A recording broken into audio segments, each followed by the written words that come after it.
오늘은 3월 2일 화요일 새벽입니다. 시편 2편 말씀을 먼저 묵상한 이후에 함께 은혜를 나누도록 하겠습니다. 제2편.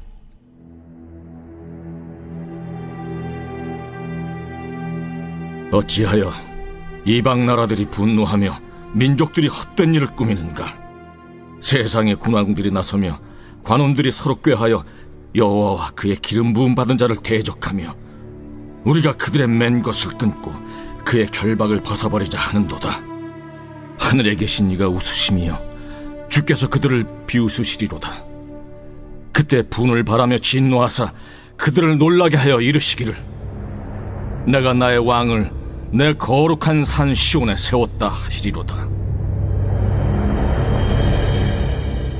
내가 여호와의 명령을 전하노라. 여호와께서 내게 이르시되, 너는 내 아들이라. 오늘 내가 너를 낳았도다. 내게 구하라. 내가 이방 나라를 내 유업으로 주리니 내 소유가 땅끝까지 이르리로다. 내가 철장으로 그들을 깨뜨리며 질그릇같이 부수리라 하시도다. 그런즉 군왕들아, 너희는 지혜를 얻으며 세상의 재판관들아, 너희는 교훈을 받을지어다. 여호와를 경외함으로 섬기고 떨며 즐거워할지어다. 그의 아들에게 입맞추라.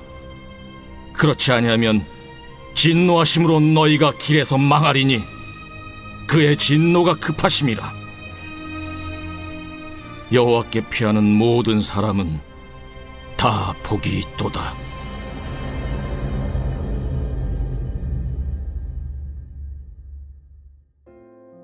흔히 영국의 왕 중에 가장 위대한 왕은 리처드 왕이라고 말합니다. 그는 사자왕이란 별명을 갖고 있었지요. 32세 때 왕이 되어서 어진 마음과 지혜로운 마음으로 백성들을 잘 다스렸습니다. 뿐만 아니라 그는 매우 용맹스러워서 전쟁에 나가면 늘 승리를 했습니다. 백성들은 그를 사자왕이라 부르며 존경하고 사랑했지요. 그런데 십자군 전쟁에 참전한 리처드 왕이 오랫동안 왕위를 비우고 돌아오지 않자 그의 동생 존이 음모를 꾸몄습니다. 리처드 왕이 전쟁터에서 죽었다는 소문을 퍼뜨리고 적국이었던 프랑스와 손을 잡고 왕위를 찬탈한 것입니다. 존이 왕위를 찬탈하고 다스리는 동안 영국의 국민들은 말할 수 없는 고통과 핍박을 당했습니다. 존 왕은 백성들로부터 가중한 세금을 거두어들였고 죄 없는 사람들을 잡아가두고 고문하고 죽였습니다. 자신의 최측근들을 나라의 요직에 앉혀놓고 온갖 부정부패를 저질렀습니다. 백성들의 생활은 도탄에 빠졌고 영국은 희망을 잃은 나라가 되고 말았지요. 그런데 백성들 사이에 리처드 왕이 살아있다는 소문이 나돌기 시작했습니다. 리처드 왕이 살아있을 뿐만 아니라 머지않아 다시 영국으로 돌아와 존 왕을 물리치고 영국 국민들을 구해줄 거란 이야기가 사람들의 입을 통해 전파가 되었습니다. 이에 강분한 존 왕은 이런 소문을 내는 사람들을 찾아내 무자비하게 고문하고 죽였습니다. 하지만 그 소문은 사실이었어요. 전쟁터에 나갔던 리처드 왕은 군대를 이끌고 다시 영국으로 돌아왔습니다. 그리고 불법으로 왕위를 찬탈하고 백성들을 괴롭혔던 존 왕과 그의 충복들을 무찌르고 왕권을 다시 되찾았습니다. 백성들은 기뻐하며 거리에 나와 소리쳤습니다. 만세! 사자왕이 돌아왔다. 그가 우리를 구원했다. 오늘 시편 2편을 읽으면 마치 사자왕 리처드 왕의 이야기를 듣는 것 같습니다. 시편 2편은 세상의 권력자들의 횡포와 그리고 하나님의 주권의 회복을 노래한 시이기 때문이지요. 오늘 시편 1편은 세상의 권력자들이 하나님의 주권을 찬탈하고 주의 백성들을 괴롭히고 세상을 어지럽게 한다는 말로 시작합니다. 1절 말씀에 어찌하여 이방 나라들이 분노하며 민족들이 헛된 일을 꾸미는가. 여기 분노하며 라는 말은 소란스럽게 하다는 뜻입니다. 그러니까 온 나라가 혼란스럽고 소란스럽게 된다는 것이죠. 우리 하나님의 주권은 샬롬, 곧 평안입니다. 하나님이 다스리는 나라는 늘 평안합니다. 그러나 마귀의 특징은 혼란과 분열과 불안함입니다. 2절에서 3절 말씀을 보시면 세상의 군왕들이 나서며 간원들이 서로 꾀하며 여호와와 그의 기름 부은 자를 대적하며 우리가 그들의 맨 것을 끊고 그의 결박을 벗어버리자 하는도다.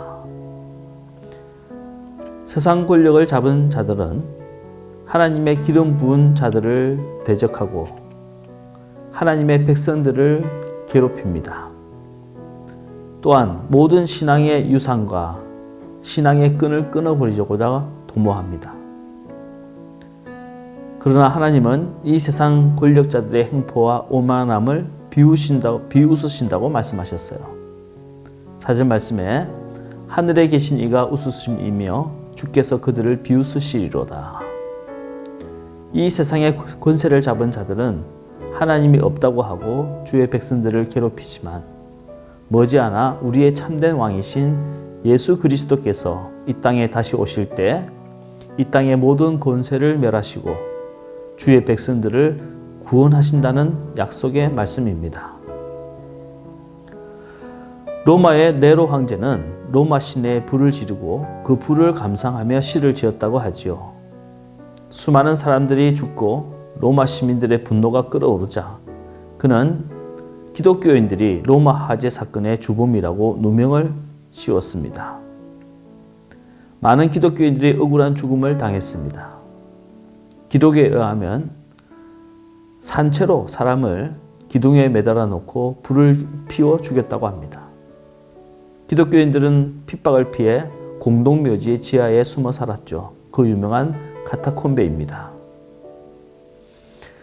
그러나 네로 황제는 결국 자살을 했고 기독교는 313년 로마의 국교가 되었습니다. 우리는 의의 최후 승리를 믿습니다. 교회와 성도가 세상으로부터 핍박을 받고 멸시를 당할 수는 있으나 우리 주 예수 그리스도께서 이 땅을 심판하실 때 믿음의 사람들은 최후의 승리자가 될 것입니다. 예수님께서는 우리의 육신을 멸할 수 있는 세상의 권력자들을 두려워하지 말고 오직 우리의 영혼을 심판하실 하나님만을 두려워하라고 말씀하셨습니다. 주기철 목사님은 일제 신사 참배에 맞서 싸우다 참혹한 고문을 당하셨습니다. 얼마나 매를 맞았으면 피가 옷에 엉겨붙어 살에서 떨어지지 않자 사모님에게 한겨울에도 제발 속옷을 넣지 말라고 부탁을 했겠습니까?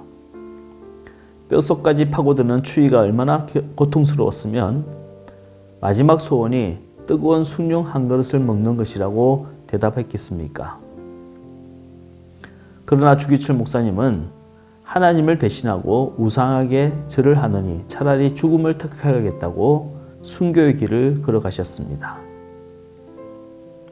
순교자인 주기철 목사님의 나의 소원이란 기도문은 오늘도 우리들의 가슴 속에 쟁쟁하게 울려 퍼지고 있습니다.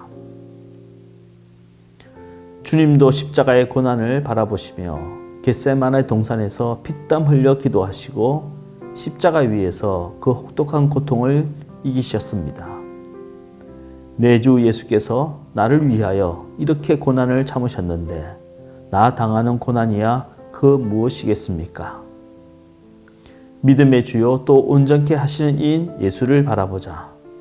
저는 그 앞에 있는 즐거움을 위하여 십자가를 참으사 부끄러움을 개의치 아니하시더니 하나님 보좌 우편에 앉으셨느니라. 그러므로 처음에는 우리가 십자가를 지지만 나중에는 주님의 십자가가 우리를 저어줍니다. 십자가 내 주의 십자가만 바라보고 나아가렵니다. 오늘 시편 2편 말씀은 우리 성도들에게 오직 주님만을 섬기는 참된 믿음을 가르쳐주고 있습니다. 세상이 혼란스럽고 어지러울수록 우리는 더욱더 예수님만을 바라보고 하나님만을 섬기는 거룩한 신앙을 가져야겠습니다. 오늘 하루도 믿음으로 오직 예수를 바라보며 살아가는 저와 여러분 되시기를 주의 이름으로 축원합니다. 기도하겠습니다. 하나님 아버지, 세상이 혼란스럽고 또 믿음이 흔들리고 있습니다. 이러할 때 우리에게 참된 믿음을 허락해 주셔서 오직 한 하나님만을 섬기며 예수님만을 바라보며 걸어갈 수 있도록 도와주옵소서. 세상의 핍박 때문에 하나님 버리지 않게 하시고 세상의 유혹 때문에 교회를 떠나지 않게 하시며 세상의 비방 때문에 예수를 배반하지 않도록 우리에게 순교자의 믿음과 또 뜨거운 열정을 성령의 충만함을 허락하여 주옵소서.